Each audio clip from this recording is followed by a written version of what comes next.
আসসালামু আলাইকুম শিক্ষার্থী বন্ধুরা। একাদশ শ্রেণীতে ভর্তিতে মাইগ্রেশন নিয়ে তোমাদের অনেক প্রশ্ন রয়েছে। তোমাদের মাইগ্রেশনের আবেদনটি কিভাবে হবে?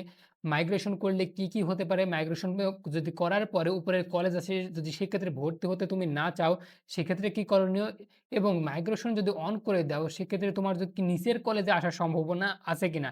এমন অনেক ধরনের প্রশ্ন ইতিমধ্যেই অনেক কমেন্টে আমাদের এসেছে। তাই আজকের এই ভিডিওতে সেই প্রশ্নের উত্তর দিব। ১ম এ আমরা আছি স্টুডেন্ট প্যানেলে। তোমরা এখান থেকে কিন্তু তোমার নিজ, নিজ অ্যাকাউন্টে লগইন করে নিবে। এখান থেকে আমি আমার অ্যাকাউন্টে লগইন করে নিলাম।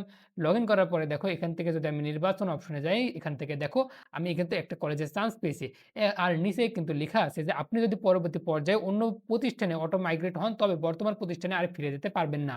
অর্থাৎ তুমি যদি এটা মাইগ্রেশনটা অন করে দাও আর ৳৩৩৫ পেমেন্ট করার পূর্বে এখান থেকে হ্যাঁ বাটনে যদি ক্লিক করে দাও তাহলে কিন্তু আর তুমি এই মাইগ্রেশন হলে এই কলেজে আর ভর্তি হতে পারবে না। তাই অবশ্যই তুমি যদি কলেজ আর আপগ্রেড করতে না চাও তাহলে কিন্তু এটা অফ করে রেখে দিবে এবং ৳৩৩৫ দিয়ে ভর্তি নিশ্চিত করে ফেলবে।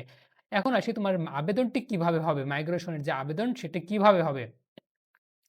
মাইগ্রেশনের আবেদন বোঝার জন্য তুমি এটি লক্ষ্য করো। এখানে তুমি মনে করো যে তোমার ৪ নম্বর কলেজে চান্স হয়েছে। ৪ নম্বর কলেজে চান্স হয়েছে এবং তুমি মাইগ্রেশন অন করেছে। তাহলে তোমার যে মাইগ্রেশনটা হবে সেটা উপরের কলেজে হবে। অনেকে বলছে যে নিচের কলেজের দিকে আসার সম্ভাবনা আছে কিনা? নিচের কলেজের দিকে আসার কোনো রকমের সম্ভাবনা নেই। অর্থাৎ তুমি যদি ৪ নম্বর কলেজে চান্স পাও উপরের দিকে যেতে পারবে কিন্তু নিচের কলেজে আসবে না।